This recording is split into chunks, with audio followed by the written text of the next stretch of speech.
On today's show, we sit down with an entrepreneur whose hardships growing up in the inner city influenced a vision to rekindle the cultural voice of the West Side. And later, we go inside the Empowering Young Men to Excel Youth Conference experience, designed to empower young men to excel academically and professionally beyond graduation. I'm Commissioner Natalie Hall, and the district is next.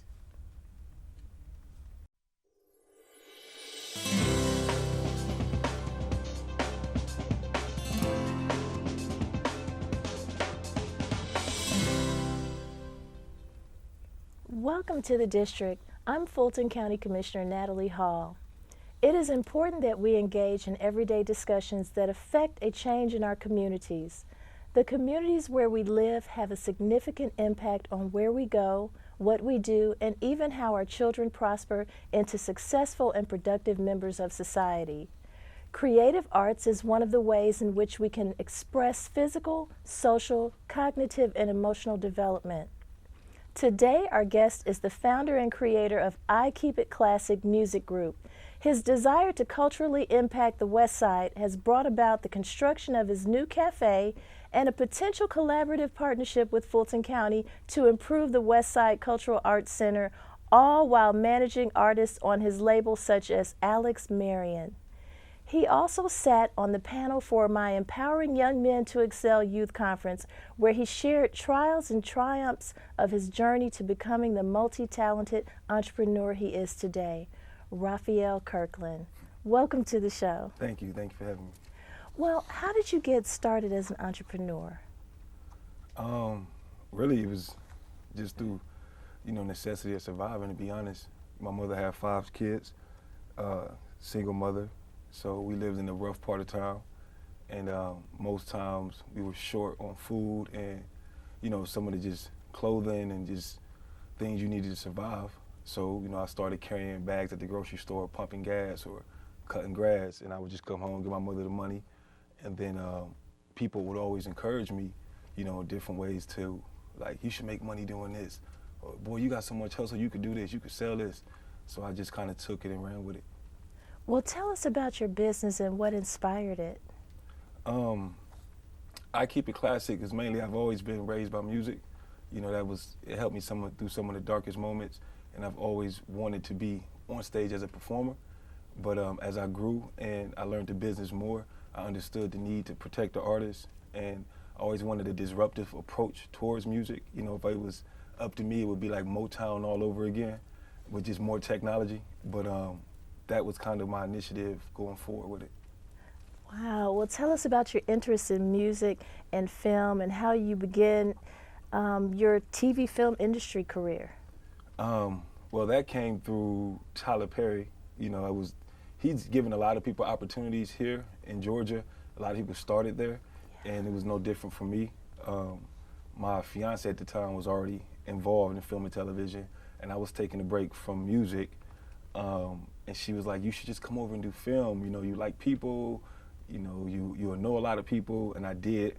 So I started at Tyler Perry, and then that kind of led to HBO, then HBO led to other shows, and then I landed at Fox, and it's been home for me since I got over there. But I just enjoyed the creative process of bringing a bunch of strangers together with like an end goal, and everybody is kind of compartmentalizing what they do. So you just try to do the best you can in your department, and it usually shows on camera, so I just enjoyed that process. What type of jobs did you hold at those different organizations in the film industry? Well, I started off at the entry-level position, which was a PA, a production assistant, and then it was PA for the production unit, and then I moved over to set deck, and then I became a set decorator. It wasn't really for me, I actually enjoyed more. I was more creative. I wasn't as like hands-on, as some people were way more skilled than I was. So I think I thought I would enjoy wardrobe, and then once I got in wardrobe, I started off as a PA again, and then I worked my way back up, and now I just do costuming and set costuming and background costuming. It sounds like PA is that entry-level position before you go into actually having some area of expertise. Is that correct? Very much so. I mean, some people have a little expertise more than others, but it's basically just the start entry-level position for somebody that's interested, and you really become the heart of a department. So once you become a PA, some people go from PA right to designer, or right to assistant designer, or right to costumer, or they stay being a PA for a while, because you do learn a lot, and everybody depends on you. So if you're a great PA, the department, the production is going to love you, because even though you're lower on the totem pole as far as pay and things like that, you're like the driving force behind departments. Wow, it sounds like an important job, even if it is entry level. Yeah. And what is the one piece of advice you wish you had received in the early stages of your career? Just really find mentors. Like really find people who can really give you like real wisdom and advice.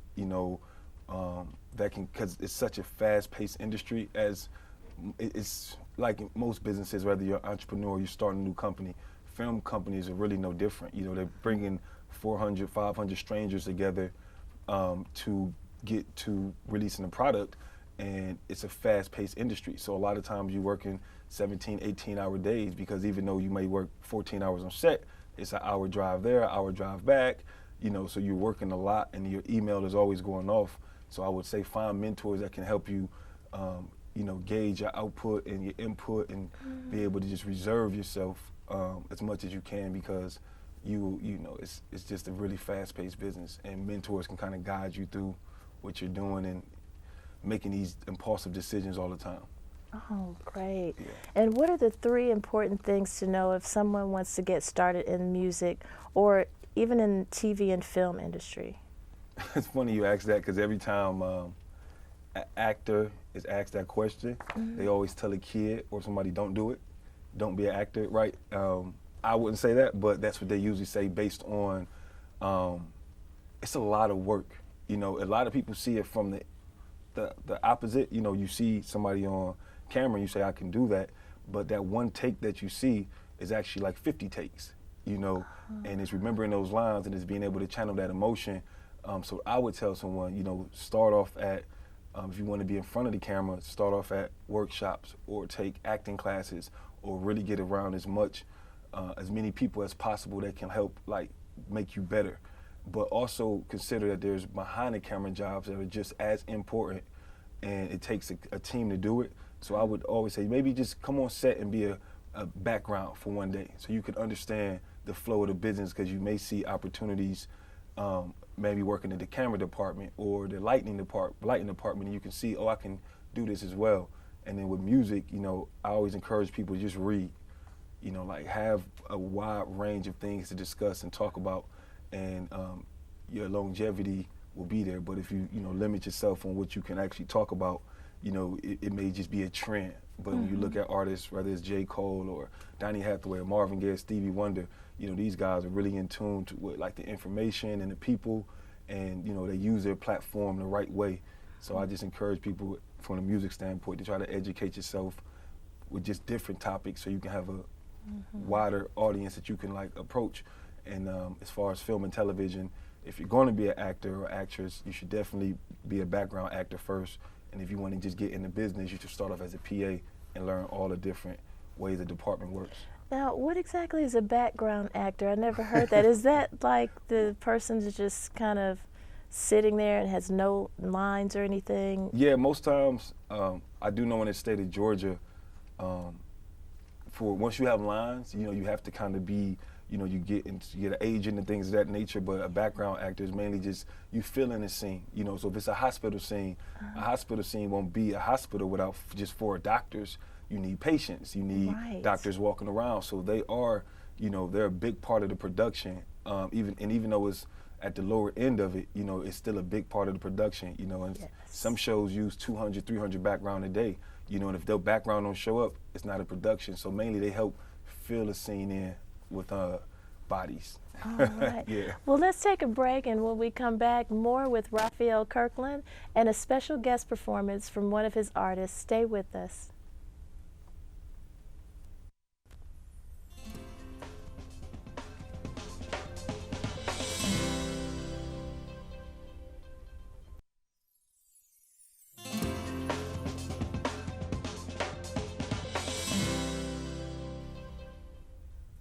Welcome back. We've been talking to Rafielle Kirkland, the founder and creator of I Keep It Classic Music Group. In spite of Kirkland's struggle with mental health, and he managed to overcome adversity and use that momentum to establish his businesses. How did growing up in the inner city affect your mental health, and how do you plan to help others understand how to cope with their own situation? Well, growing up for me, at a young age, my life kind of took a turn, because again, no father in the house. You live in a gang-infested neighborhood. I got involved with gangs. I got involved with just hustling to survive, really, and provide for my family. And I was the man of the household, so through that was a lot of stress, a lot of trauma. By the time I was 14, I had lost 2 best friends, wow. And it became a normal part of our day. And as I got older, through life and just living, I was diagnosed with PTSD and depression because even when I tried to self-medicate through marijuana, it wasn't conducive for me or my mental health. And I wasn't my best self because I was dealing with the trauma. So I had to actually, seek professional help. My mother, I love my mother. She's a great, just a great person all around, never curses, raises her voice, nothing like this. Wow. Never. And she just said, I really think you need to talk to somebody. And she would always apologize that I'm sorry you grew up this way. I'm sorry. And for me, I just held it all in, as I think a lot of black men do with mental health issues, that we just hold it in because being vulnerable is a sign of weakness. So we just can't be vulnerable. But once I got the professional help and I tapped into the resources through Fulton County and BHTC and just like a lot of things that I didn't have access to here, I was able to get refocused and pivot some of my thinking and potentially just get healthier, get better. Well, I want to just address the fact that we met at your graduation from Fulton County's Behavioral Health Court, and I call it a blessing that we met because now you're able to touch the lives of so many other youth who may be having the same problem, because PTSD is becoming commonplace in a lot of our poverty-stricken neighborhoods, and it's something we need to address. So thank you for being here. Yeah. And so what is the hardest part of owning a business? Managing your rest. My therapist always tell me, make sure you get your rest. So that's something I took with him. I learned so much through whether it was BHTC or my private doctor, but the things that I took from them was like how important your rest is, how important your diet is, how important your exercise is, making sure you stay away from marijuana and alcohol, and so 4 or 5 of those things I just really applied to my life. And when running a business, the schedules always change, but I try to focus on the most important and then get to the least important, and I try to, prior I was accessible to everybody, so I was the guy who comes, I pay the tab for everybody, it's perfectly fine. So what you get is a lot of people following you around and you start, trying to cater to everybody, which you just can't do. So I try to focus my core people. Yes. My focus is on the real goals, like for my son and my family and my mother and just family and friends, how important it is for me to be healthy. Yes. Because if I go down, then, the rest falls. So I try to just keep those things at the core of my thinking and my day-to-day. And then ultimately, I think I do better. I move in the right direction each day like that. So it sounds like you learned how to say no. Yeah.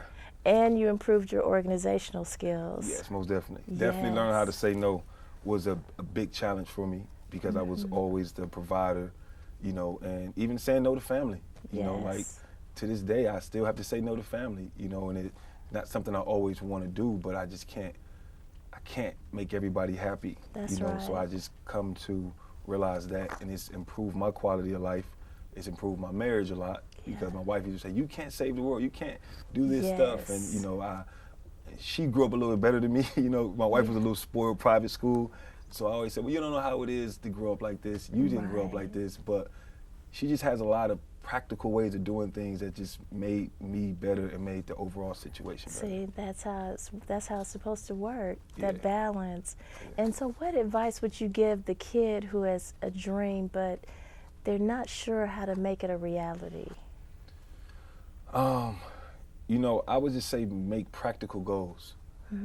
For me, I thought when I was working for Russell Simmons, at 14, I never seen anybody successful outside of drug dealers in my neighborhood. Mm-hmm. So when I seen him running the business, I said, well, no matter what I do, I'm gonna start me a clothing line, right? And though as I got older, I didn't really want to be in that business as much. I did set goals to like get a T-shirt done with my name on it. Mm-hmm. And back then, it was like airbrush, right? Yes. So we was paying for like airbrush, but it was so rewarding for me to have it because it was like mine. I had created it, and then it just, I went and set another goal, and sometimes I think we get overly optimistic and we see the end results versus the process. Yes. So I just kind of encourage people to kind of, set practical goals and then look at the process versus the end result, Yes. and, don't just try to say, I want to be like a Jay-Z or a Justin Bieber, look at the process and the hours they put into it and how long it took them to get there. And I think that'll help you like moving forward when you kind of like gauging your time and things of that nature. So then tell us about your artist, Alex Marion, and other projects you're working on. Oh, well, Alex came about, believe it or not, he works at Fox as well. And my close friend, Malcolm Jamal Warner, had introduced him to me and said, I think he's a good kid you should work with. And we share a love for music, and I was telling him, I'm in film and television, I love it, but my passion is really music, and so when he introduced me to Alex, he was doing country music at the time, 23-year-old kid, go to Georgia State, just great energy at first, well-spoken, and then I told him, I said, I'm gonna be honest, everything I do have to have some soul in it. I said, there gotta be some soul. I said, so you gotta listen to Motown and come back to me. Oh my gosh. And, he went home, he did his research and things, and he called me and said, I can do soul music too. Mm-hmm. And then we got in the studio, and we made like some good records starting off, and we just kept it going. And then I said, you wanna sign to the company? And he was like, yeah, I'll sign. So we got the paperwork done, and then ever since, I guess a year and a half ago, we just constantly been working, moving. So it's like country soul. Country soul, that's the best way. Yeah, but it's country has some soul to it, though. Country got great stories. I think that's what he Yes. brings. He brings these great stories, and I think the soul gives us the rhythm and something we can feel. And I think he just facilitates both really good. So I'm excited about Alex. Definitely moving forward. Yeah. Well, thank you so much, Rafielle, for Thank you. joining us today. Thank you. Your experiences are unique, and the lessons you've learned from life will surely inspire others. Now, for our special guest performer, please welcome Alex Marion.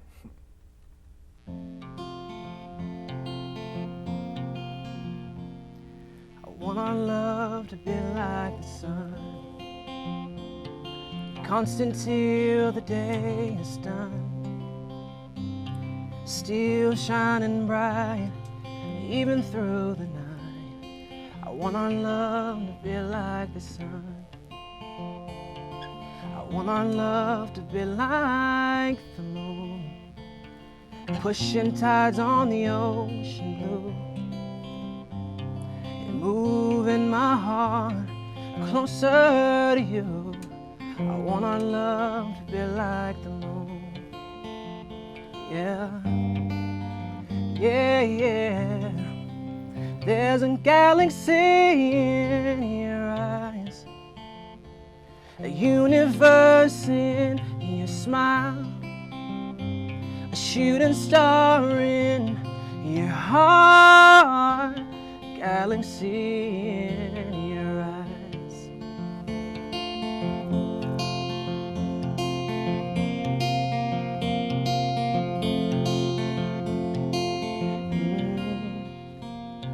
I want our love to be like the wind, crashing all through the trees, ever changing but never leaving.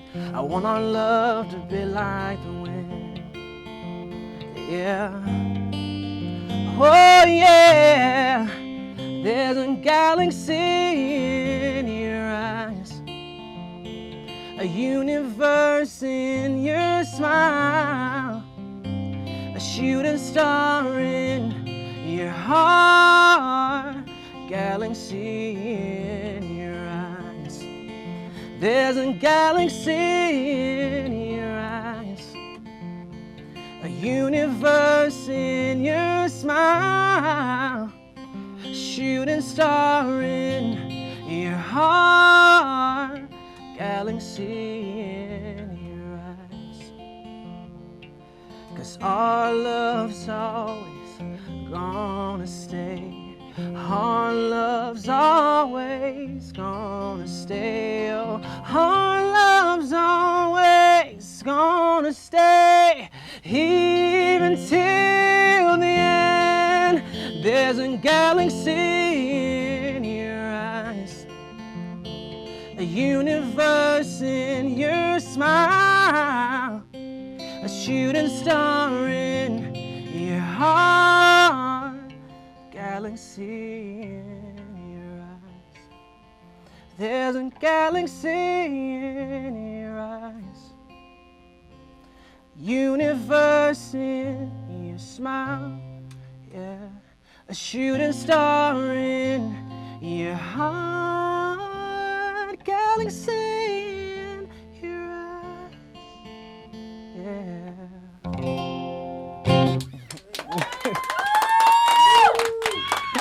Thank you. Wow, what an amazing performance. Thank you so much, Alex. For more music from Alex, you can go to his website at alexmarionmusic.com. When we come back, we will go inside the Empowering Young Men to Excel Youth Conference.